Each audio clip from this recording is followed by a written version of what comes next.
Sejam bem-vindos, este é o Menor Minoria Podcast. Quem fala é Gaut D'Anconia.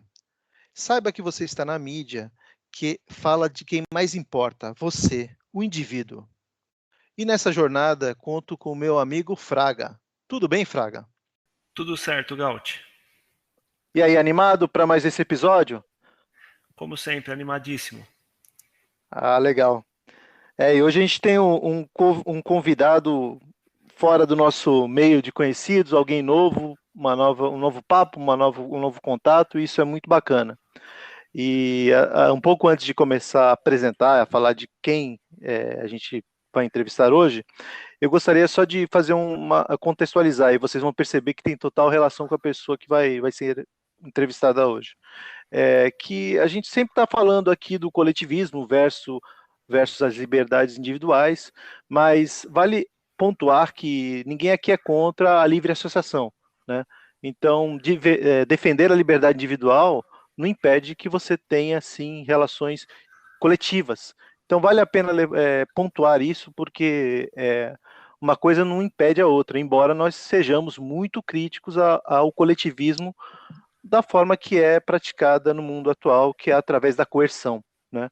Então, dentro desse contexto, a gente hoje tem um entrevistado que é deputado estadual pelo Rio de Janeiro, se elegeu pelo Partido Novo em 2018, antes tinha sido suplente de vereador na cidade do Rio de Janeiro, mas é um cara que está no estado e tem uma visão de liberdade muito interessante. Eu venho acompanhando ele nas mídias sociais há algum tempo e foi muito bacana conseguir conversar com ele.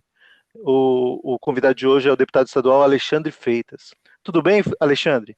Opa, tudo bom, Gaut? Tudo ótimo. Olá, Fraga. Boa noite a todos aí. Boa noite. Primeiro, deixa eu fazer uma pergunta aqui. Eu tenho que chamar de Vossa Excelência ou não? Porra, nem fudendo, cara. Eu odeio isso. Cara, Começamos bem. Assim, cara, eu gosto muito, eu tenho muito orgulho de ser chamado de deputado, tá? O cargo que hoje eu ocupo de deputado estadual é uma função que me traz muita satisfação e um senso de realização muito grande. Porém, eu sou extremamente contra a utilização de pronomes de tratamento que refletem o quão pau no cu o servidor é. Legal. Boa, boa. Não, legal, Alexandre. É esse espírito que a gente tem aqui em relação a essas coisas. Legal. Calma Bom, aí, então. calma aí, só retificando. O com pau no cu é o servidor que exige ser chamado de excelência, tá? Porque senão daqui a pouco eu estou chamando todo servidor público de pau no cu, coisa que não seria verdade. A gente tem pessoas bastante dedicadas e incompetentes e que são massacradas pelo Estado e pelo parasitismo de alguns servidores que acham que se aposentaram no dia da posse, né? Isso é bom deixar É claro. verdade. Retificação justa.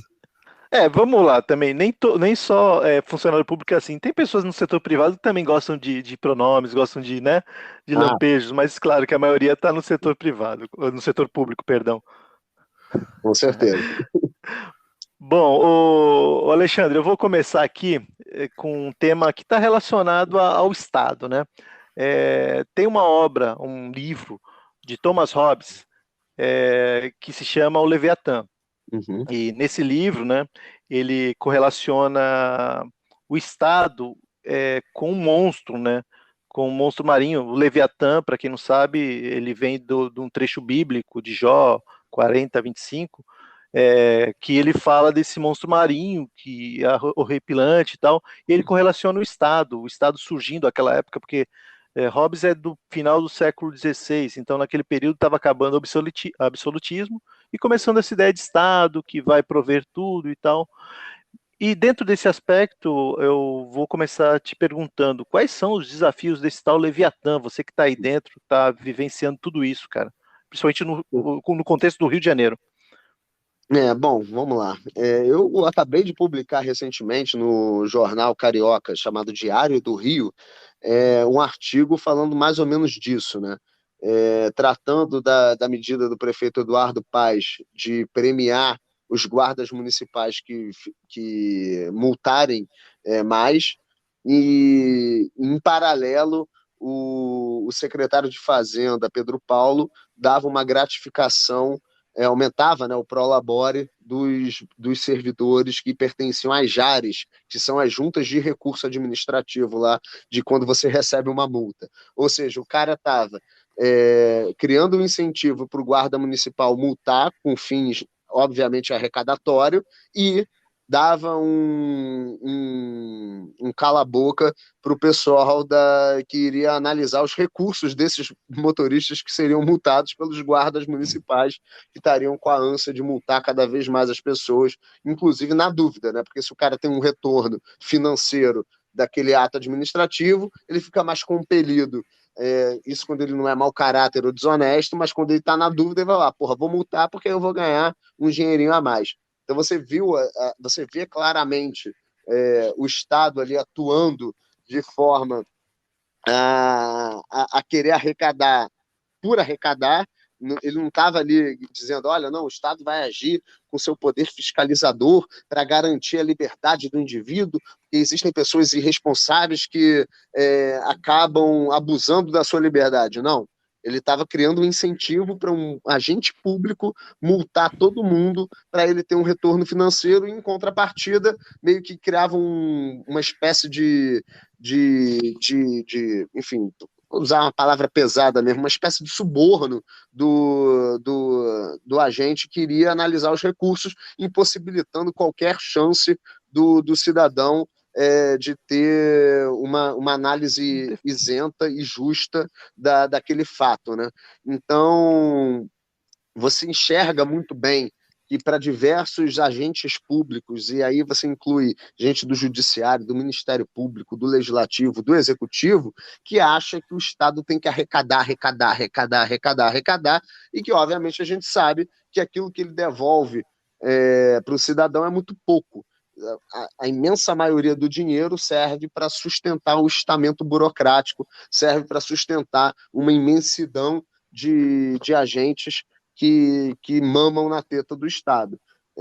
Então, Hobbes estava certíssimo. Se você não coloca um limite no Leviatã, ele vai crescendo, crescendo, crescendo e comendo tudo que está à sua volta, até não sobrar mais nada e gerando cada vez mais pessoas dependentes. Essa noção de dependência do Estado ela é muito ruim, né? Porque o Estado é aquele ente que corta a tua perna fora, te dá uma muleta para o sujeito ter um senso de uma vontade de agradecer pela esmola dada pelo Estado. É uma rede de incentivos, né, que fica quase que impossível se livrar disso. O incentivo do Estado é para que ele se autoalimente, né? Bem como você falou. E esse exemplo que você citou é algo escrachado, né? Tem outros exemplos que são bem mais sublimes, bem mais sutis. Mas o que o Eduardo Paes fez no Rio realmente é absurdo. Mas é a tendência, acho que em todas as cidades aí, estados, é isso, é você colocar os fiscais recebendo comissão em cima das multas que eles aplicam. Com E aí certeza. você distorce todos os incentivos possíveis, e a ideia do cara é: eu vou procurar qualquer pelo em ovo que eu possa colocar nessas legislações malucas para poder enfiar um imposto, e eu vou ganhar comissão em cima. Desculpa, uma multa, e vou ganhar comissão em cima. E é sempre bom destacar que o Brasil ele sofre de um mal muito grande, que é a insegurança jurídica, né? Hoje você enxerga, por exemplo, cada juiz tem o seu código de processo civil, cada juiz tem a sua interpretação da lei, aquilo que está escrito de forma clara e objetiva, muitas das vezes é distorcida por conta da aplicação de princípios em abstratos, e a nossa Constituição horrorosa, ela tem uma capacidade extraordinária de não trazer normas objetivas, e sim uma infinidade de princípios que podem ser aplicadas conforme a cabeça doida de um magistrado, e que ele consegue distorcer até mesmo o sentido ou o objetivo do legislador quando ele desenhou aquele princípio, né? Então, infelizmente, o direito positivado da forma como ele é aplicado no Brasil, ele é muito aberto e permite que os juízes legislem conforme a sua bel vontade. Então, você tem essa questão da insegurança jurídica, um ponto muito frágil da nossa democracia, e que permite que as pessoas nunca saibam o que esperar quando entram no judiciário. Sim, e até nesse contexto nos permite perguntar para você: é legítimo que nós sejamos obrigados a cumprir o tal contrato social sem um devido consentimento expresso e claro, né? É algo que, né? A gente, no mínimo, pode se Vamos para questionar sobre Rousseau isso. agora? Vamos para Rousseau. Você que toca aí.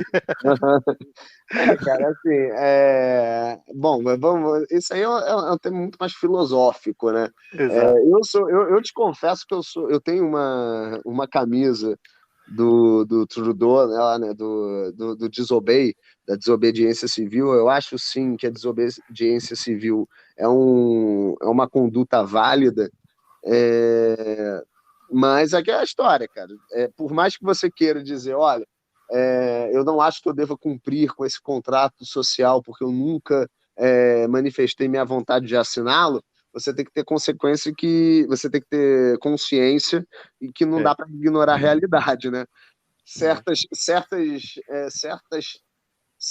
Certos termos desse contrato, se você não respeitar, você vai responder por eles. Então, ainda Exato. que você seja rebelde e diga, ó, porque o monopólio da força, meu amigo, continua com o Estado, tá? Então, É. ainda que eu ache que imposto é roubo, que no Brasil ele na verdade é um estelionato, porque além de te roubar e de pegar o seu dinheiro à força, eles dizem que vão te devolver alguma coisa e nunca te devolvem. Então, imposto no Brasil, além de roubo, é estelionato. Mas é aquela história: se você decidir sonegar, parceiro, você vai sofrer as consequências se te pegarem. Se você decidir, por exemplo, você pode ser a favor da legalização da maconha, mas se você for pego é, produzindo maconha por aí, tu vai sofrer as consequências do negócio. E olha que eu defendo a legalização, tá? Eu acho Sim. que eu não trato maconheiro como coitadinho. Existe, eu justamente por não tratar maconheiro como coitadinho, que eu não acho que o Estado deva se meter nesse tipo de relação comercial. Então, assim, mas se você tem que ter consciência que hoje a maconha é proibida. Então, se você decidir produzir maconha, plantar maconha e te pegarem, tu vai sofrer uma pena que no tráfico de drogas ela é bem dura. Então, a gente pode ficar debatendo abstrações, se é justo ou não é, se eu É. dei o consentimento ou não com esse contrato, mas a realidade é algo que se impõe no mundo real, né? Então, ainda que você decida desobedecer por questões filosóficas, você tem que ter consciência das consequências. E a desobediência civil, ela trata justamente disso, tá? Porque o cara, a essência da filosofia da desobediência civil não é que o cara ele vai desobedecer e sair impune.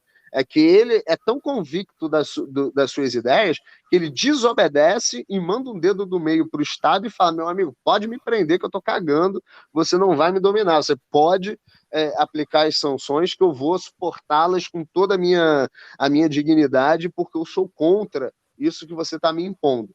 Então é sempre bom a gente ter consciência de que quando você decide aplicar o princípio da desobediência civil, isso implica também em aceitar todas as consequências do seu ato. E tá aí o Fraga que nos pode dizer isso que você falou, né? O Fraga é um exemplo disso, né? Cara, Encarou eu o ia Estado perguntar e se o mostrou o Fraga dedo. que eu tô falando é o Fraga do Bitcoin mesmo, do Não, juiz. É? não, Não, não. infelizmente não, mas é Ah, uma homenagem a ele. pô, então tá. Eu falei, porra, quando eu vi o Fraga, eu falei, porra, será que é o malandro, meu irmão? Eu ia te dar os parabéns. Não, é uma homenagem a ele. Ah, justa homenagem. Você comentou que você concorda que imposto é roubo. E eu vi uma entrevista sua em que você comenta que você chegou a falar isso na Assembleia Legislativa, né? E eu Falei. achei curioso que você disse que não teve uma grande reação sobre isso, né? Eu tenho a impressão que as pessoas não entendem que quando você diz que imposto é roubo, você está falando justamente daquilo, do cara, ele tá te. O que é um roubo? É o cara põe uma arma em você, faz uma ameaça e fala: me dá isso que é seu. Me dá esse carro, ou me paga o IPVA ou eu tomo o seu carro. Esse é o roubo, né? E eu não sei, será que quando essas pessoas que você comentou que não tiveram reação, será que é isso? As pessoas não entenderam o que significa a profundidade dessa frase? Cara, é provável, assim, porque o que a gente debate, na verdade, é a essência da cobrança do imposto, né? Se você diz que nós vivemos numa sociedade livre e etc., por que seria justo uma instituição tomar algo sem a sua conivência, sem a sua concordância? Se a gente preza, por exemplo, um clube, né? As pessoas se associam a um clube porque querem, porque vem vantagem naquilo. E aí a gente pode debater se, diante da nossa realidade de mundo, em que existem fronteiras, em que não é possível as pessoas terem a sua mobilidade garantida. Ou seja, se eu estiver insatisfeito, eu não posso simplesmente sair andando e chegar nos Estados Unidos. Eu vou precisar de visto, vou precisar de um monte de coisa. Então, dada a realidade do nosso mundo, eu acho que é super válido a gente debater a essência da cobrança de imposto. Ainda que a gente não vá acabar com o imposto nas próximas décadas, enfim, ou até no próximo século. Mas eu acho que a gente ter a consciência de que, na sua essência, um imposto ele reflete um roubo, já ajuda principalmente da gente ter mais respeito com esse dinheiro que é arrecadado por meio do roubo, né? Se você compreende que aquilo já é um abuso do Estado, a gente deveria garantir cada vez mais que esse abuso se converta em algo minimamente razoável. O ponto todo é que, como o imposto ele já é maculado na sua essência, e o Estado, obviamente, como detentor do monopólio da coerção e da concentração de poder, ele acaba atraindo o pior que nós temos na sociedade. Você acaba que você tem uma forma de arrecadação totalmente imoral sendo colocada à disposição de pessoas extremamente mau caráter, né? Então, o resultado não pode ser bom. Verdade. Via de regra, tá? Porque também, olha só, vamos ser justos. Desde que eu entrei na política, eu vi que tem muita gente boa querendo trabalhar por um estado melhor, por um Brasil melhor, por um município melhor. Eu já vi muita gente boa, com ideias horrorosas, mas que são pessoas boas, só que tem ideias podres, horrorosas, que não tem como funcionar, mas que estão lá com o coração realmente de boa fé. E, obviamente, que você tem a outra parcela que é criminosa, que é parasita, que é preguiçosa e está lá só para se dar bem. Então, você tem esses três espectros de indivíduos, né? O mau caráter e o preguiçoso, o cara do coração bom, mas com ideias horrorosas que não funcionam, e as pessoas muito boas, competentes e que querem realmente fazer com que as coisas deem certo e tenham as ideias corretas para serem implementadas. Então, a gente tem esses três tipos de político dentro do nosso parlamento. Ah, tá. Bom, na sequência, a gente está falando vamos falar agora num outro aspecto, que é como defender as liberdades individuais dentro do Estado. Principalmente agora nesse momento que a gente está vivendo essas restrições todas, Alexandre. E aí? É fácil falar para as pessoas que não é assim, manda todo mundo ficar em casa ou pôr a máscara e tá tudo certo?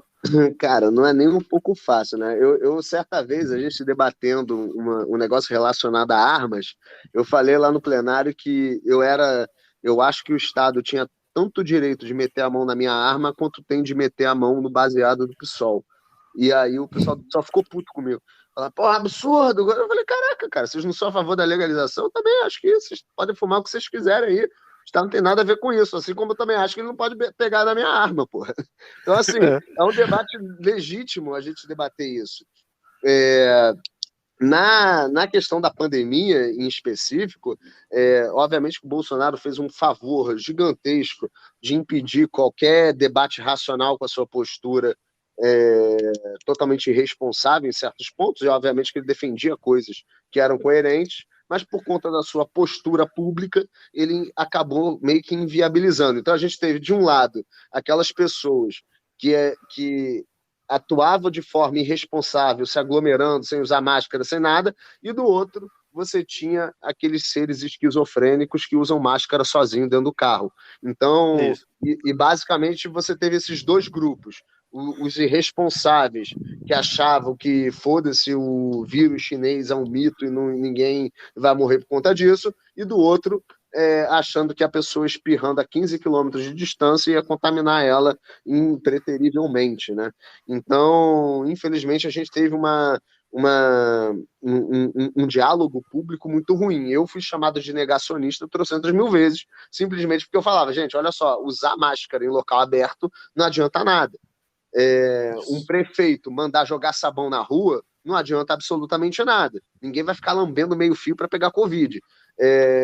E hoje a gente sabe que já teve papers, né, lá dos Estados Unidos dizendo que o contágio, por exemplo, em toque de superfície, ele é praticamente impossível. Quando você olha aquela teoria lá dos assintomáticos, você vê que é apenas uma projeção estatística, não existe nenhum levantamento sério e científico dizendo que os assintomáticos geram o contágio das pessoas. Se vocês tiverem algum estudo científico que demonstre o contrário, eu estou aberto também, tá, gente? Mas é porque o que eu li até hoje era única e exclusivamente uma projeção estatística dizendo, olha, para ter essa quantidade de contaminados, impreterivelmente os assintomáticos têm que estar contaminando também. Então era uma conclusão, era uma teoria que até hoje eu não vi absolutamente nenhuma prova que conduzisse a essa conclusão, a não ser uma suposição.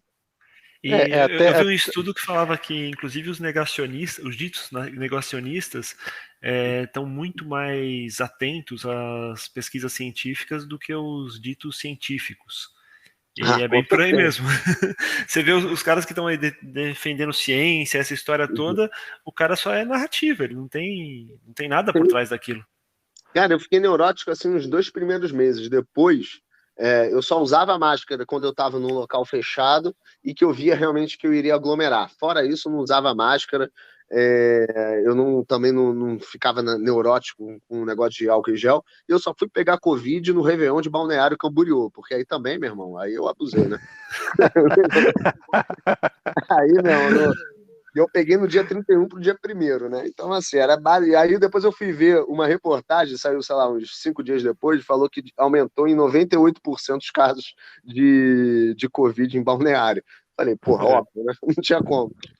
Cara, eu sei, eu já fui para hotel, eu já fui para uma porção de lugares aí com um bom nível de aglomeração e eu tenho minhas dúvidas o quão transmissível é esse vírus da forma que eles colocam, porque eu passei uma semana num hotel lá que, como tinham proibido ali em, me falhou o nome da cidade do interior de São Paulo que tem termas, águas quentes. Olha que termas é um termo muito generalista aí, pode ser compreendido por outras pessoas. Não, família, o Fraga. Fui com a família. Enfim, termas familiar, né? É Olímpia, o nome da cidade é Olímpia, perto de São José do Rio Preto. Isso. E eles fecharam todos os parques da cidade, né? Eu já estava com o hotel pago e tudo. Eu falei, eu vou pro hotel. Um hotel com 900 quartos do lado do parque. Ele não tem uma grande estrutura para aquele monte de hóspede, porque todo mundo vai para lá para passar o dia no parque, né? Então na piscina, cara, você não esticava o braço mais do que... Sem tocar em outra pessoa, você não esticava o braço na piscina. A gente passou uma semana lá. Cara, eu falei assim, no final dessa semana vai estar todo mundo com Covid aqui. Não é possível. Uma semana, tudo bem que não estavam os 900 quartos, porque também estava reduzido, mas devia ter uns 500 quartos naquele hotel e todo mundo tendo que ficar na mesma piscina o dia inteiro, porque não tinha outra coisa para fazer na cidade, já que eles fecharam os parques. E, cara, no final da semana eu não vi um monte de gente morrendo lá. Mas, enfim. Bom, assim, também contar com a nossa capacidade de observação apenas para chegar a uma conclusão é meio complicado, né? Obviamente sim, que sem dúvida. A gente pode identificar alguns indicativos, mas não dá para a gente pautar as nossas opiniões se a gente quiser realmente tratar de algo com embasamento científico e tudo mais, de uma forma única e exclusivamente com base na nossa capacidade de observação. Mas a gente tem, assim, alguns estudos, por exemplo, na Coreia, pegaram lá uma empresa lá sul-coreana em que eles conseguiram identificar o cara que estava contaminado com Covid, como que foi a forma de transmissão, e o que a gente viu, assim, o Covid ele tem uma alta taxa de transmissibilidade, principalmente em ambientes fechados, em que existe uma interação meio que extensa, né? Existe um caso famoso dentro da XP, aqui lá de São Paulo, em que um malandro veio da Itália, passou férias, contaminou acho que umas 21 pessoas dentro da XP. Tem os super espalhadores, né? Diz que Porque é um cara que chega no ambiente de trabalho e começa. Isso acontece muito em ambiente de trabalho e também dentro de casa, né?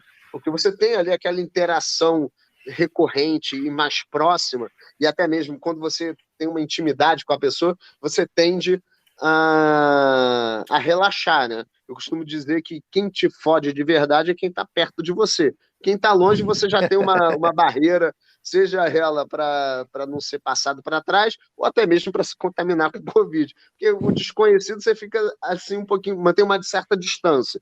Quem está próximo de você, quem você tem mais intimidade, tem uma capacidade de te ferrar muito maior. Mas, Alexandre, acho que esse vai ser o tema do resto das nossas vidas, né? Acho que a gente vai falar disso a vida inteira, até, enfim. E assim, o que mais me preocupa nessa história toda é até onde isso vai parar. Ou seja, passando essa crise, passando tudo, quem garante que os caras não vão criar um lockdown por causa da dengue? Ou porque tá tendo muito acidente de carro? Ou sei lá. Pois é. Não sei, eu não sei até onde isso vai. Cara, Essa é a minha essa questão do preocupação. acidente de carro, eu sempre usei ele como ilustrativo, tá? A respeito do lockdown. Eu falo, cara, o lockdown é a mesma coisa que eu, político, chegar e falar: olha só, puta, gente, tá morrendo muita gente no trânsito. A gente precisa resolver isso, a gente precisa salvar vidas.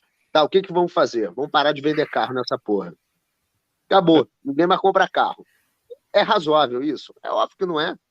Então, você chegar para um sujeito e falar: ó, fica em casa, você não pode sair de casa, teu direito de ir e vir está totalmente tolhido em prol da sua vida, em benefício da sua vida. Pô, isso é absurdo. Você não pode achar que isso é política pública. Você restringir tudo não é política pública, é autoritarismo. E o que a gente viu nessa pandemia é que o vírus mais mortal é o vírus do autoritarismo e do estamento burocrático querendo mandar na tua vida. Esse que é o maior problema da pandemia. Obviamente que a gente deve tratar a pandemia com seriedade, mas precisa reconhecer que o Estado precisa ter limites.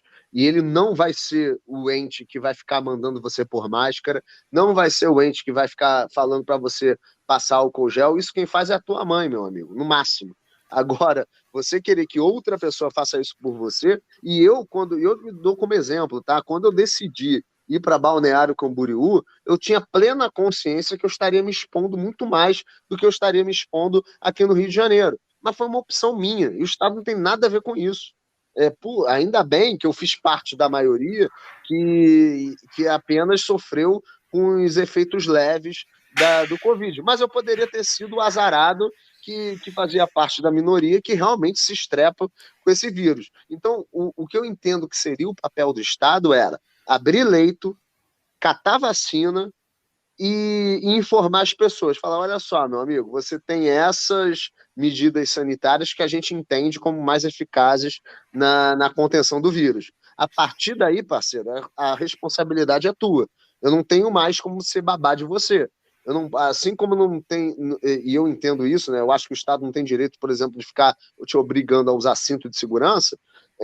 Eu não tenho direito de ficar mandando você colocar máscara. Se você colocar máscara, o problema vai ser teu, você que vai se estrepar e correndo o risco de ferrar com as pessoas mais próximas de você. Eu, por exemplo, como eu estava trabalhando direto, a gente lá em casa, quando eu ainda era casado, a gente optou por eu não ter tanto contato com a minha filha, porque a minha filha tinha contato com a minha sogra, que é uma pessoa mais idosa, e com a bisavó dela. Então, eu me privei do convívio mais regular com a minha filha por conta da avó dela e da bisavó dela, porque eu não ia parar de trabalhar, eu precisava ir ao hospital, eu fazia vistoria. Eu via, por exemplo, que em outubro, junho, estava tudo vazio, não tinha hospital lotado. E o discurso de desespero e de pânico, ele era muito evidente. O que eu vi, sim, que nessa pandemia havia muito hospital sem estrutura que deveria ter. Quando você olha, por exemplo, os números de mortes por entubados, você vai na Europa, a porcentagem de entubados que morrem é 30%, no Brasil é 50%. É porque o brasileiro não sabe ser entubado? é porque o brasileiro tem uma estrutura de saúde muito pior e muito mais debilitada, especialmente a pública, para tratamento de pessoas.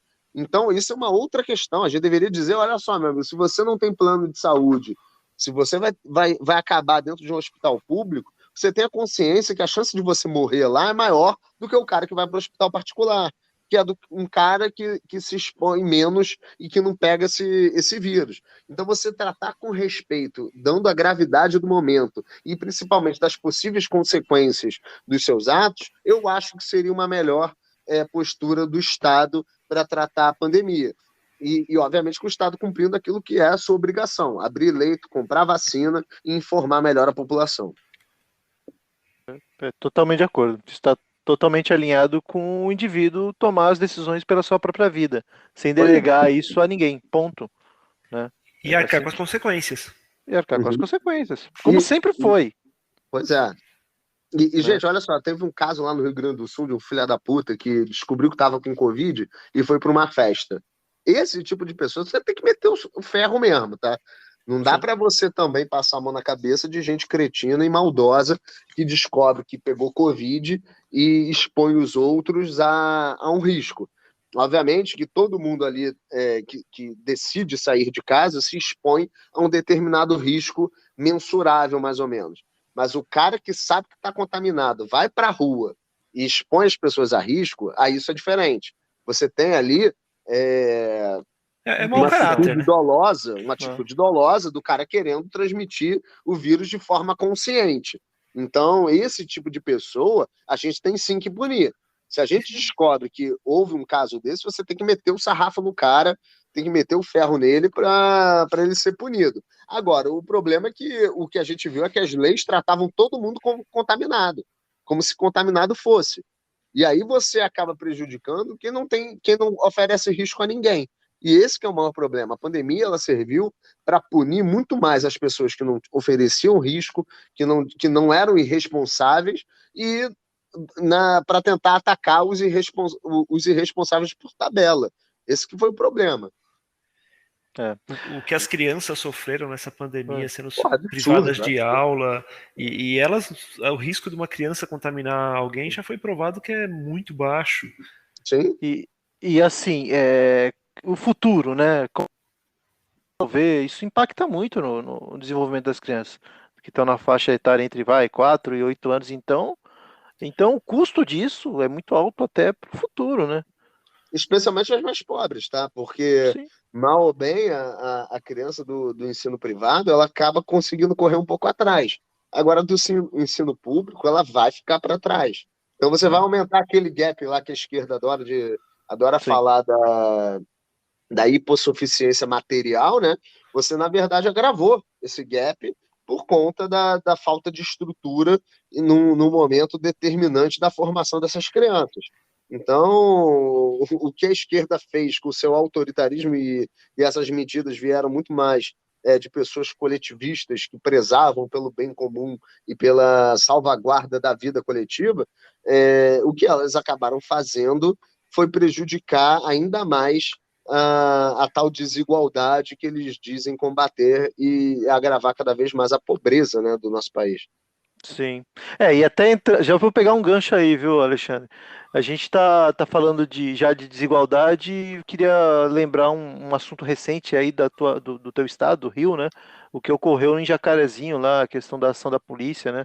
Isso está ligado à questão da criminalidade, à questão da tal da desigualdade. Para mim, o mais relevante é a pobreza, acabar com a pobreza, né? Ninguém é igual a ninguém, nunca vai ser, né? Mas vamos ao ponto da ação policial, né? Isso virou uma celeuma na imprensa, criticando a ação da polícia. Aliás, não é a primeira vez, sempre foi assim. Qual a sua visão sobre esse assunto, cara? Cara, minha visão é muito clara, assim, a polícia, ela, por enquanto, a única coisa que a gente sabe é que os agentes da polícia, eles revidaram uma injusta agressão, tá? É sempre bom, assim, porque você vê alguns liberais querendo romantizar a figura do traficante, tá? Eu tenho do traficante armado que pertence ao Comando Vermelho, ao Terceiro Comando Puro, ao terceiro, enfim, a organizações criminosas que são hoje casas de psicopatas. Psicopatas que eu digo o sujeito que come coração, que decepa a cabeça, que sequestra a filha bonitinha do favelado, porque o cara é o picão da favela, então ele viu a menininha bonitinha, ele fala, não, essa aqui vai ser minha, e se o pai reclamar, ele dá um tiro na cabeça do pai. A gente viu agora um caso lá em Niterói, de um pai de família, ele, a mulher e a filha pequena estavam tendo um baile funk, o cara foi pedir para os vagabundos abaixarem o som, os caras deram um tiro na cabeça do malandro. Então, assim, do pobre coitado lá. Então, é esse o tipo de gente que a gente está tratando, tá? Não é aquela dona de casa daquela série Weeds, não, tá? O que a gente está tratando é de psicopatas que matam, que vilipendiam a propriedade privada de quem vive na favela, porque a hora que o cara quiser entrar na casa do favelado, ele entra, como a gente viu no vídeo lá do Jacarezinho, os caras pulando de laje em laje. Isso aí é violação da propriedade privada mais do que evidente, tá? Então a gente não pode romantizar esse tipo de debate. A polícia, ela ficou afastada daquela comunidade, especialmente por conta de uma decisão do STF, e aí esses vagabundos tiveram todo o tempo do mundo para adaptar o terreno. E quando a gente fala de favela, de áreas conflagradas e dominadas pelo crime organizado, a gente está tratando de terrenos adaptados, tá? Então é vergalhão no meio da rua para impedir adaptados para o confronto, tá? Sim. Confronto armado. Então é vergalhão no meio da rua, é seteira, é um muro de concreto com um furinho para o cara meter o bico do fuzil, sair largando aço, independente de quem está na frente, se é morador, se é policial, se é cachorro, se é gato, enfim, pouco importa, porque o que acertar, acertou. Coisa que a polícia não entra na favela desse jeito. Eles entram tentando acertar no máximo o vagabundo que está dando tiro para cima deles. Então você tem ali terrenos extremamente adaptados para o confronto, um armamento de guerra com granadas, .30, enfim. Então, assim, o traficante de drogas, o narcoterrorista do estado do Rio de Janeiro, ele é a mesma coisa que o miliciano que vende gás. Tá? Eu não sou contra a venda de gás. Eu não acho que quem venda gás seja criminoso. Mas o miliciano armado que domina um território, que faz uma das suas fontes de renda, é a venda de gás, é a venda de gelo, é a venda de sinal de internet, esse cara tem que ser combatido com toda a energia possível do Estado, com todo o aparato de segurança pública disponível dentro do Estado. E eu ainda defendo mais, tá? Eu acho que quando você tem uma área onde o correio não entra, onde o Uber não entra, onde um oficial de justiça não consegue entrar, a não ser que tenha apoio da polícia, você não pode tratar essas áreas com naturalidade. Você vê a soberania do Estado sendo diminuída. Você vê a autonomia das pessoas que moram lá sendo diminuída. Então a gente tem que tratar essas regiões que são dominadas por narcoterroristas e por milicianos como casos de segurança nacional. A gente precisa que todo o aparato de segurança pública e de garantia da soberania do Brasil seja utilizado no combate a esse tipo de domínio. A gente não pode aceitar com normalidade que uma Light, por exemplo, não consiga cortar a luz de quem está inadimplente.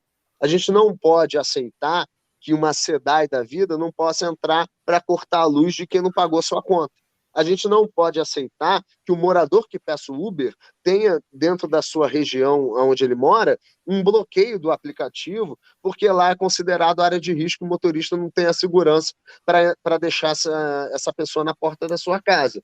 Então, quando você tem esse tipo de coisa tão objetiva e tão palatável, por exemplo, o iFood não entrega na tua casa. Pô, por que o iFood não entrega? Então, a gente precisa analisar isso como um estado de exceção.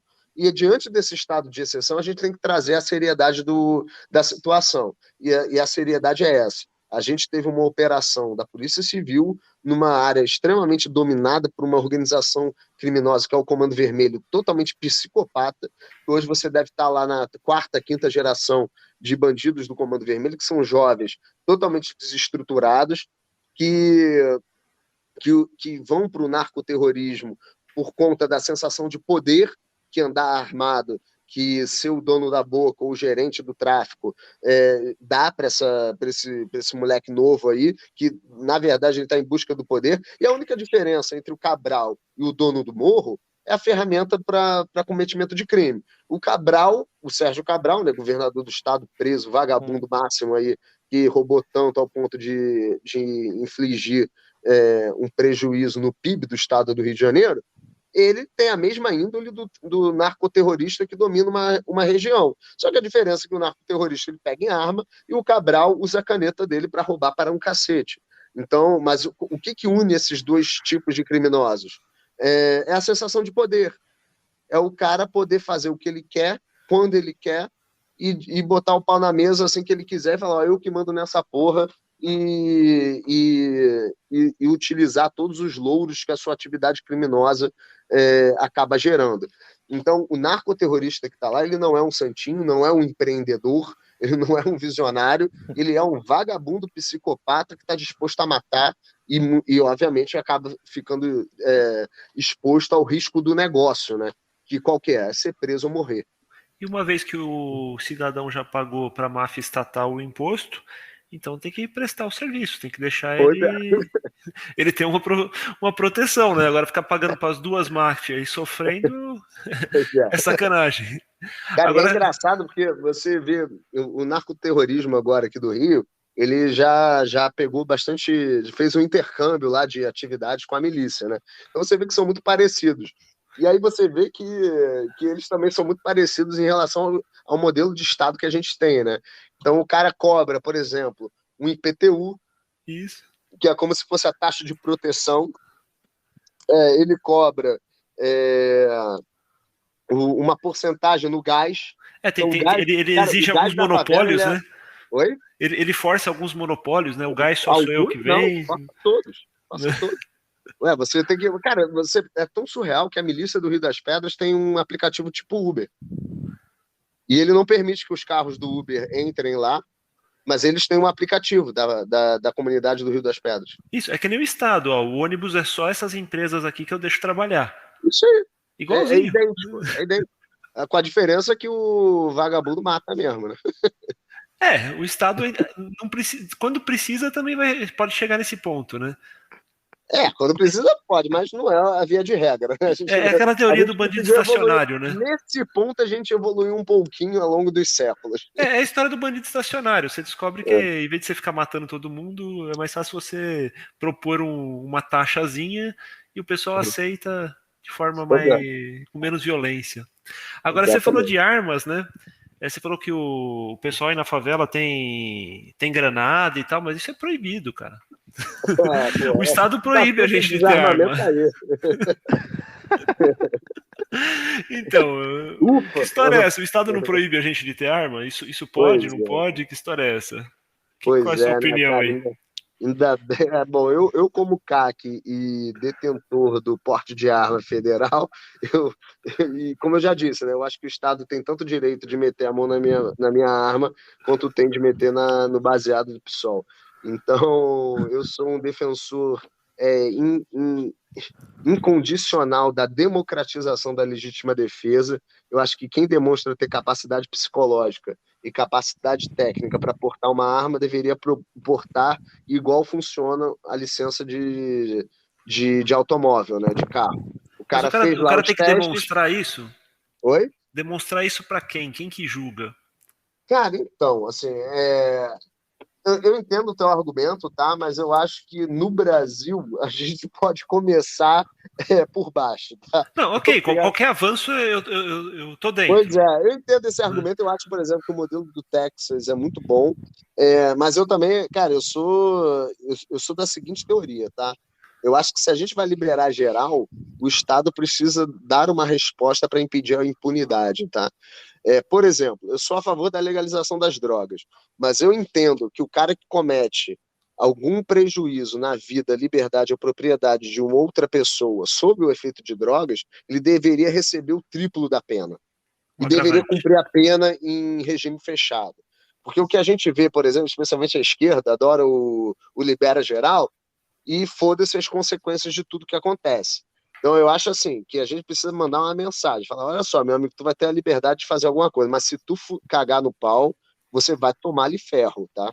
Coisa que não acontece no Brasil, infelizmente. O Brasil é amoroso, o sistema judiciário, ele favorece a impunidade Então, o que a gente não pode também correr o risco é de falar, olha só, a gente vai criar um ambiente em que as pessoas vão abusar da sua liberdade e não vão sofrer as consequências desse abuso. E aí é um problema. Eu sou a favor do libera geral na questão de armas, mas o cara que abusou, que utilizou uma ferramenta de defesa para um ataque, que ele passe o resto da vida na cadeia. Não dá, por exemplo, para um cara que mata alguém sem qualquer legitimidade, sem estar utilizando da sua legítima defesa, ele passe 6, 10 anos, 12 anos na cadeia. Isso não existe. A gente não pode permitir esse tipo de coisa no Brasil. O cara que mata alguém, ele deveria passar o resto da vida na cadeia. A não ser que, obviamente, ele estivesse exercendo, utilizando a arma na sua essência. Que como? Uma ferramenta de defesa. A minha arma nunca matou ninguém, mas ela já me defendeu algumas vezes.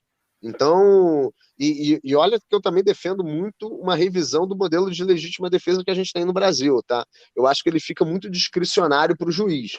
E aí a gente cria aquelas aberrações que é ver, por exemplo, uma procuradora federal falando, uma procuradora da República lá falando que o policial tem que tomar tiro primeiro para poder reagir. Pô, isso aí é o cúmulo da estupidez, né?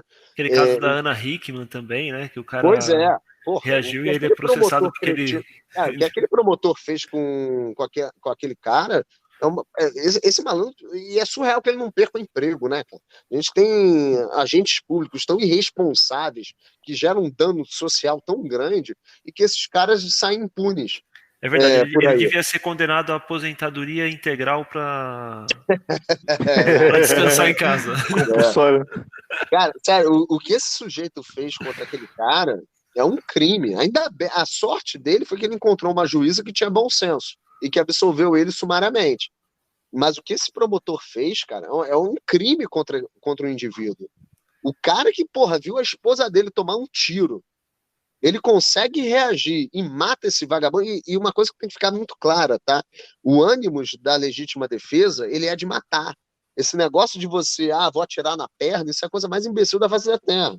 Quando você reage a uma injusta agressão utilizando os meios disponíveis, o teu objetivo é neutralizar aquela ameaça, que pode ser de qualquer resultado, especialmente morte, tá? Porque quando você reage a uma injusta agressão e você mata a pessoa, você tem a certeza que aquela agressão cessou.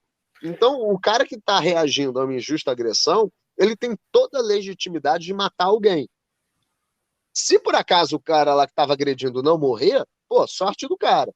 Mas o objetivo da legítima defesa é neutralizar a injusta agressão. E aí pouco importa o resultado. O que importa é que aquela pessoa agiu de forma correta, legal, com os meios disponíveis a fazer cessar aquela agressão iminente ou que já estava ocorrendo. Eu vou te dar um exemplo que aconteceu lá no parlamento. Teve um deputado que ele deu um tiro no pé de um sujeito que estava agredindo ele. Ele foi pego de costas, tomou um soco na cara, ele foi confundido com um cara que tinha agredido o amigo dele, então ele estava do lado de fora de um restaurante, tomou-lhe uma bordoada na orelha, caiu no chão e esse sujeito começou a bicar ele. Ele puxou a arma e deu um tiro no pé do cara. Ele poderia ter dado tiro aonde fosse, desde que fosse com o objetivo de cessar aquela agressão iminente.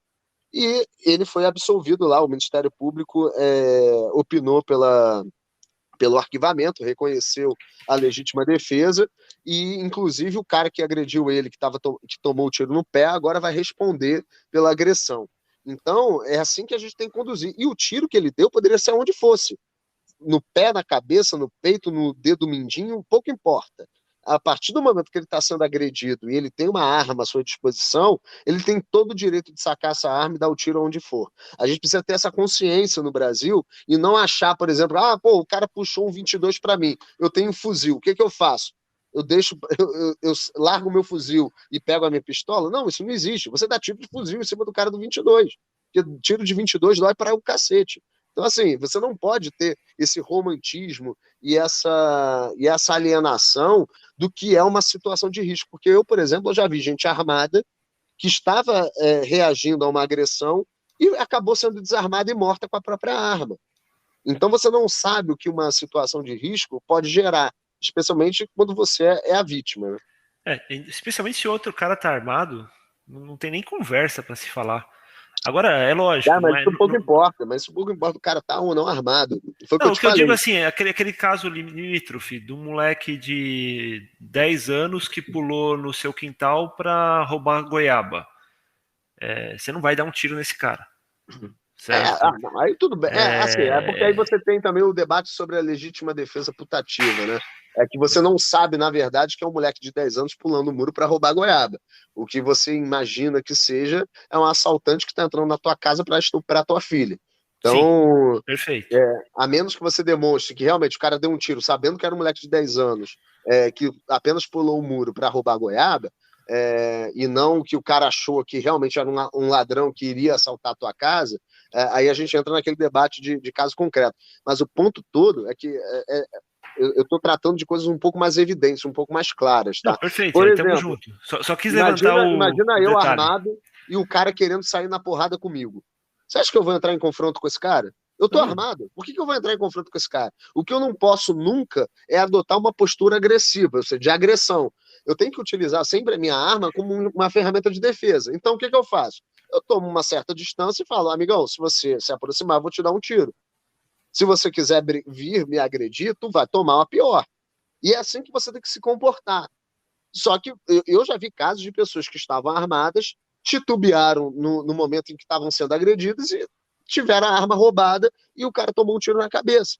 Então, assim, você não pode exigir que um cara armado tenha que se desfazer do seu armamento para entrar em confronto físico com uma outra pessoa. Isso é surreal. Isso não existe. O que você tem que exigir é que o cara armado adote sempre uma postura de defesa, que ele deixe claro que ele está armado e que a partir daquele momento, se o agressor, ainda que desarmado, ultrapassar o limite e for praticar uma agressão, ele vai ter, o cara que está armado vai ter todo o direito de dar um tiro para cima dele. E não tem que ser na perna, não, tá, gente? Porque teve um caso aqui no Rio de Janeiro de um policial que ele presenciou, foi um cara psicopata, ele estava com uma faca, ele matou 2 pessoas, e o policial inexperiente achou que podia dar tiro na perna do cara porque ele estava armado com uma faca. O resultado disso, o policial errou o tiro, acertou um bombeiro que estava do outro lado da rua e permitiu que o cara matasse a segunda vítima. Então, essa alienação de que é possível você evitar uma agressão com um tiro na perna, quando acontece, é a raridade. Porque no momento de tensão, o lugar certo para você atirar é no peito da pessoa. Se você tá com um fuzil, talvez um tiro na perna possa resolver. Agora, com uma arma normal, se o cara tiver na adrenalina vindo pra cima de você com uma faca, ele vai tomar o tiro e vai chegar até você. Com certeza. Ô, Alexandre, você está falando de diversos, né, diversas vezes psicopatas. E o que passa aí no governo do Rio de Janeiro, né? Tantos ex-governadores sendo afastados por corrupção. Esses caras são uns psicopatas do colarinho branco? Com certeza, cara. Assim, eu também, certa vez em plenário, eu falei, ó, quem rouba dinheiro público é vagabundo. Quem rouba da saúde é assassino. Quem rouba numa pandemia só pode ser psicopata. Porque o cara que no meio de uma pandemia decide roubar dinheiro, cara, ele tem a certeza que ele vai matar gente. É aquela velha história, né? Existe um negócio chamado dólar eventual, que na faculdade de Direito todo mundo usa como exemplo o avião que está sendo sequestrado. Aliás, não, o cara está dentro do avião, ele tem o desafeto sentado numa poltrona, e o que ele faz para matar o desafeto? Ele joga uma granada. Então, você sabe que você vai matar gente. Você sabe que você não vai matar só o teu desafeto. Então, o cara que faz isso no meio de uma pandemia, ele sabe que ele matou muita gente. Porque o que foi feito com o dinheiro, e a gente teve aqui um roubo bilionário, né? Um desperdício bilionário de dinheiro, que teve roubo, teve desperdício, teve tudo. E isso foi responsável pela morte de muita Alexandre, gente. Oi. Oi, alô? Oi, deu uma falhada? Não sei. Eu tava te ouvindo perfeito. Tá. Não, então, só para completar. Então, assim, o cara que roubou nessa pandemia, ele com certeza tem a morte de muita gente nas suas costas. Aí no Rio, acho que chegaram a construir, se eu não me engano, 7 hospitais de campanha, é isso?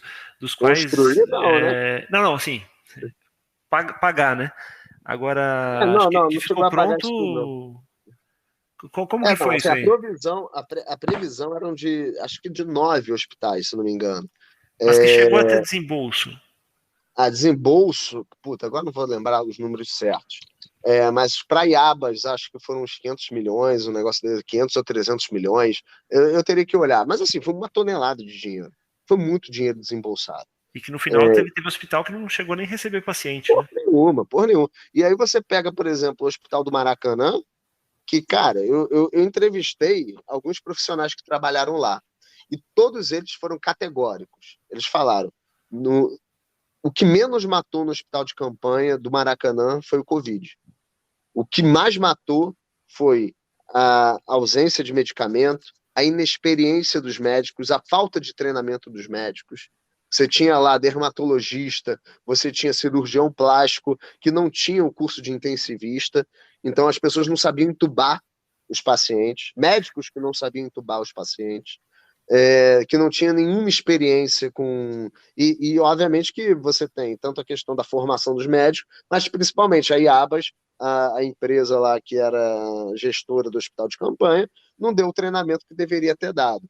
Então, eu tive uma enfermeira que falou para mim, literalmente, ela falou: cara, no meu plantão, ninguém morreu de Covid. Todas as mortes foram por erro médico, por ausência de medicamento ou equipamento adequado para o tratamento dos doentes.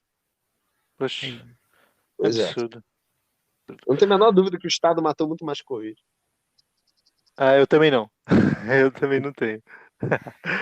Bom, Alexandre, vamos falar um pouco do jeito carioca, né? Já que a gente está falando com o deputado do Rio de Janeiro. O carioca, você, né? O Na carioca, verdade, foi de fluminense. Brasília, tá? Mas com 3 meses a minha mãe voltou para o Rio de Janeiro. Na verdade, Ah, é? ela só foi para Brasília para cagar meu RG. É verdade.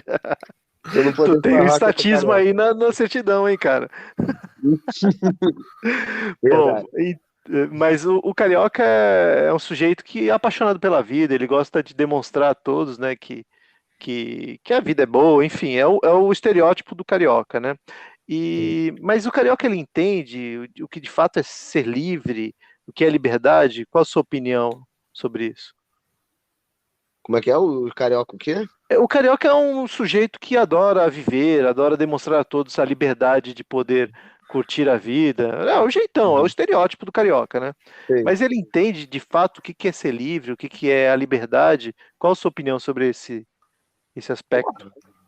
Cara, boa pergunta.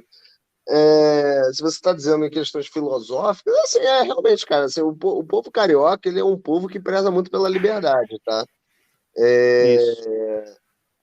Eu acho que o conceito de liberdade, ele, assim como de propriedade, outro dia eu estava debatendo com um advogado em que ele defendia que a propriedade só existe por conta do Estado. E aí ele falava, não, pô, porque se você não tiver o RGI, como é que você é proprietário de um apartamento? Aí eu virei para ele e perguntei: vem cá, tu é proprietário da sua camisa? Ele falou: sou.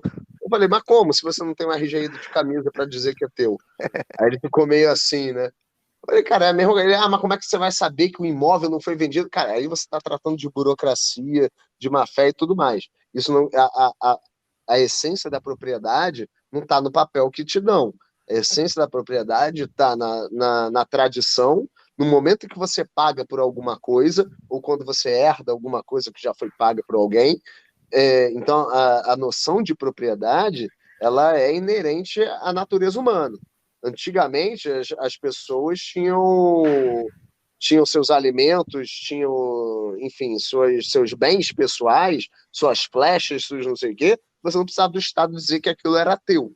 É, um sentimento, o sentimento de posse e de propriedade, ele é inerente a tudo aquilo que é conquistado por meio do esforço próprio. E você não precisa do Estado te dizer que aquilo é teu para que aquilo seja de fato teu. É. Mas, assim, obviamente que o meio social que a gente vive, ele conduz a uma necessidade do Estado te dar essa legitimidade daquilo que já é teu. Eu canso de ver, por exemplo, e isso a gente vê muito com os motoristas de Uber, né? Tem muito motorista que fala, não, cara, eu preciso de uma regulação, eu preciso de uma que a minha atividade seja regulamentada para que ela seja respeitada. Eu falei, gente, vocês estão doidos. Falei, isso uma coisa não tem nada a ver com a outra. Você tem que ter o teu direito garantido para poder sair e trabalhar. Não é o Estado que vai garantir o seu direito de poder botar comida na tua mesa. Mas, enfim, a gente tem um meio social que te conduz a uma necessidade que o Estado dê a chancela dele de tudo aquilo que você realiza e conquista e faz, né? E acho isso lamentável. É uma luta que a gente tem aí durante muitos anos para conseguir quebrar desconstruir, né? Vamos usar uma palavra que a esquerda adora. A gente conseguir desconstruir essa noção de que a gente não depende do Estado para chancelar tudo aquilo que a gente faz ou deixa de fazer.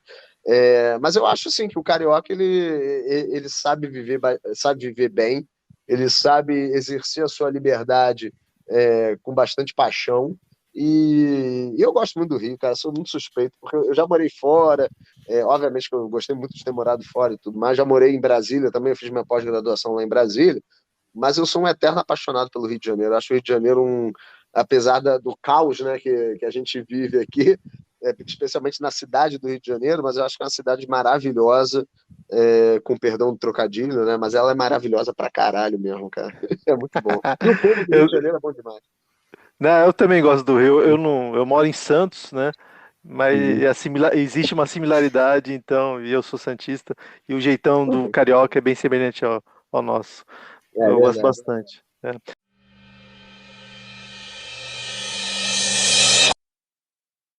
Eu e o Gaut já fomos filiados do Partido Novo. Atualmente eu sou filiado ao Liber. Você conhece o Liber? Não sei se você conhece o Partido Libertário. Conheço. Já tive um bate-papo com eles lá, pô. Inclusive apoiei. Acho que eu já assinei a ficha de inscrição deles lá, de inscrição não, de apoiamento. Será que se eles conseguirem um dia viabilizar candidatos, você se interessaria? Cara, eu acho que assim, todo movimento liberal, toda instituição liberal, libertária, que tente influenciar, e aí existe aquele paradoxo, né, entre os libertários, falar, tu tá ali se prostituindo com o Estado, não sei o quê. Eu acho isso de uma infantilidade homérica, né, cara? Eu acho que é um absurdo você ignorar a realidade. Já dizia Ayn Rand, né? Você pode ignorar a realidade, mas não pode ignorar a consequência de ignorar a realidade. Isso. Então, assim, você achar que não, você vai perder é o que basta é muito complicado. Então, assim, eu sou a favor, cara, de cada vez mais pessoas realmente comprometidas e dedicadas com a liberdade, que elas entrem para a vida pública, que elas influenciem a vida política do nosso Brasil. Porque se a gente não fizer isso, meu amigo, aquela cadeira vai ser ocupada por um filho da puta que não está nem um pouco preocupado com a liberdade das pessoas. Sim, que as pessoas briguem pela liberdade no dia a dia delas, né? Em tudo. Exato. Né? Exato. Entenda o que de fato é. Eu não acredito que o Estado vai acabar por meio de libertários na política. Não acredito nisso. Mas prefiro 1000 vezes um libertário lá, que nem o Gilson Marx, que é o coveiro de leis. Ou seja, um cara para acabar com esse monte de lei e revogar tudo, do que um freixo da vida, um cara querendo colocar mais Estado. Cara, isso em âmbito... Eu já revoguei coisa pra caramba, tá? Pra você ter ideia, só para ilustrar o que eu já anulei e revoguei muita lei aí. Mas uma em particular muito engraçada, né? Era uma lei dos totens de autoatendimento nos estacionamentos. O que a lei obrigava? Para cada totem de autoatendimento, o estacionamento deveria ter uma pessoa para receber o pagamento. Aí eu falei, pô, tu tá de sacanagem, né, meu amigo? Aí o autor da lei virou e falou ali, não, porra, a gente precisa criar emprego, deputado, não sei o quê. Falei, tá bom, cara, mas você vai acabar, por exemplo, com o emprego de quem fabrica a porcaria da máquina, porra. Vai acabar com o emprego do cara que entrega a máquina, porque se eu sou um empresário que compra a máquina, eu não vou contratar uma pessoa para cada máquina que eu colocar aqui. Ele, pô, tu é contra a geração de empregos? Eu falei, não, eu sou a favor da geração de empregos, e de empregos muito mais qualificados do que um poste que fica recebendo dinheiro, pô.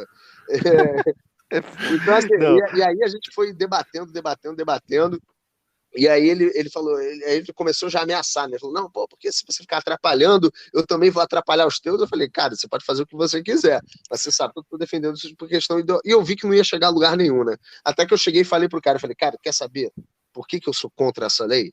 Aí ele, por quê? É porque tu tá fudendo o meu plano de aposentadoria, cara. Eu tô querendo comprar um estacionamento e aí tu vai encarecer meu negócio. Aí ele parou, pensou e falou, beleza, então tá justo. Aí eu Falou a desisti, língua né? do cara, pô. Aí sim, Aí eu pô. falei, porra. Mas assim, o cara entendeu. Aí o que aconteceu? Eu acabei anulando a lei no judiciário. A gente conseguiu anular essa lei por meio de uma representação de inconstitucionalidade. Eu perdi no plenário, né? A lei foi aprovada, mas no judiciário a gente entrou com uma representação e conseguiu anular. Bom, Obrigado. Obrigado, é boa. Mas, pô, então vou encaixar outra pergunta aqui, Alexandre. Bom, como que tá sendo sua vida agora aí no estado, né? Passa muita raiva, tua vida pessoal mudou muito, e aí? Conta pra gente. Se muda, né? Até porque eu tenho um ponto, assim, eu denuncio muito a milícia, denuncio muito o narcotráfico. Hoje mesmo, esses dias eu fiz uma denúncia de uma barricada que estava sendo construída numa favela aqui do Rio de Janeiro. E aí eu faço isso por meio de ofício. Outro dia eu denunciei um miliciano que extorquia empresários, e aí o empresário fica com um cagaço ferrado de fazer a denúncia, porque ele acha que ele vai ser perseguido e morto pelo miliciano. Então, quem figura como denunciante desses troços sou eu, é o deputado estadual Alexandre Freitas. Então, hoje eu ando de blindado, ando armado, enfim. Mas, como eu te falei, cara, eu nunca estive tão realizado na minha vida quanto eu estou hoje. A quantidade de sacanagem que a gente impediu durante a pandemia foram 9 denúncias e a gente impediu diversas licitações. E a gente tem esse norte, né, de mandato, a gente recebe por meio do WhatsApp ou então do site fiscalizarj.com.br, a gente recebe denúncias. Acabei de fazer uma representação contra 2 empresas que fraudaram um processo licitatório com sobrepreço de 4 milhões de reais. Então é um negócio que traz muito o senso de realização que eu só encontrei na política. Eu antes era advogado, já trabalhei com trocentas mil coisas antes de ser advogado também, mas eu nunca me senti tão realizado quanto eu me sinto hoje. Como eu falei no início da nossa conversa, eu tenho muito orgulho de ser chamado de deputado. Eu acho que o parlamento e a democracia representativa ela é necessária diante da complexidade da nossa sociedade. Não dá para a dona de casa ficar cuidando da lógica de pagamento dos royalties de petróleo, não dá para o chaveiro saber como que funciona a lógica arrecadatória da substituição tributária. Então, a gente precisa, sim, de pessoas qualificadas que sejam representantes das pessoas, porque todo mundo está muito ocupado em cuidar do seu negócio, em levar teu filho para a escola, e não dá para a gente cuidar de tudo que gira em torno do nosso meio social. Então, eu sou, sim, um defensor da democracia representativa, mas eu também sou um defensor da conscientização do eleitor. Eu acho que o eleitor deveria aprender a votar melhor. O parlamento ele é reflexo de uma vontade da sociedade, seja ela legítima ou não, tá? Mas nenhum político, por mais vagabundo que ele seja, ele não cai de paraquedas no parlamento. Muita gente precisou apertar confirma no dia da eleição. Então, o que a gente precisa de verdade é reeducar o nosso eleitor, primeiro, trazer a ideia de que o político ele é um prestador de serviço. Ele está lá para ser a voz dos eleitores que votaram nele, ele está lá para defender os interesses da parcela do eleitorado que votou nele, e é assim que tem que funcionar. A democracia representativa ela é essencial nos dias de hoje, especialmente num país continental como o nosso. Assim, eu te sigo já há algum tempo. Eu sou testemunha de tudo que você tem dito aí. Eu acompanho o seu trabalho e posso dizer que realmente você faz um muito bom, bem diferenciado, principalmente num país como o nosso, né? Onde os políticos, de Legal, forma que bom, geral, cara. não, eu testemunho isso sim. Cara, eu acho E até novamente, recomendo. tá, gente? Olha só, novamente, eu não tô me fazendo de coitadinho quando eu falo que eu tô andando de blindado, andando armado, não. Tudo é um risco consciente e que eu faço porque isso me traz realização. Eu faço isso porque eu gosto para um caralho do que eu faço hoje. Então, e eu sempre fico arrumando problema, né? A minha equipe fala, caraca, lá vem o Freitas de novo com alguma pica pra gente resolver. E eu sou desse, que fica catando problema o tempo inteiro. Então, eu tenho uma paixão muito grande. Todo mundo pergunta, porra, mas o que você espera? O que eu espero é que, se por acaso, no dia que eu sair da vida pública, eu olho para trás e falo, puta que pariu, olha o trabalho foda que eu fiz, olha o legado sensacional que eu deixei para o meu estado, né? É isso que eu, ou para o meu país, eventualmente, se por acaso o povo do Rio de Janeiro achar que eu deva ser deputado federal ou senador da República. Que eu não escondo para ninguém que eu tenho vontade de ser esses dois na minha carreira política. Mas eu quero olhar para trás e falar, putz, que orgulho que eu dei para minha filha, né? Uma coisa que eu aprendi desde cedo e por conta de experiências familiares é que não existe absolutamente nada mais importante do que deitar a cabeça tranquila no travesseiro e ter um senso de realização com tudo aquilo que você fez em vida. Esse é o Sim, verdadeiro egoísmo que a Ayn Rand fala, né? Com é, certeza. E assim, você falou que tá aí com o carro blindado e tal. Esses são os ônus e os bônus, certo? Então são os ônus da sua decisão, mas que te fazem muito feliz, e isso que é importante. Quem tomou essa decisão Sim. foi você, o indivíduo Alexandre Freitas, né? Sim, perfeito. Cara, eu poderia É, ficar 4 anos, para você ter uma ideia, eu teria direito a 40 assessores, tá? Nada me impediria, a não ser a encheção de saco do Novo, obviamente, o Partido Novo e os meus eleitores iriam encher meu saco com razão, tá? Diga-se de passagem, mas claro, nada me impediria que eu passasse 4 anos com 40 pessoas massageando meu pé. Eu poderia. sim, Porque a liberdade que o parlamentar tem de ser escroto desse jeito, ela é muito grande. sim, Então, explícito. pois ele poderia. Nada impede que o cara contrate 40 parasitas para ficarem mamando na teta durante 4 anos. A única coisa que impede é o bom senso, é a vontade da pessoa realmente realizar alguma coisa. Então, hoje eu trabalho com 13 pessoas no meu gabinete, pessoas altamente qualificadas e dedicadas a realmente fazerem a diferença. E eu cobro muito, né? A única coisa que eu deixo eles livres é que a partir das 11 horas e até às 8 horas da manhã, ninguém tem a obrigação de me responder nada que eu poste às 3, 4 horas da manhã. Mas a partir desse horário, todo mundo tem que responder o que eu pergunto. Bom, Alexandre, a gente vai depois pegar suas mídias, seus links, deixar aqui no descritivo desse podcast.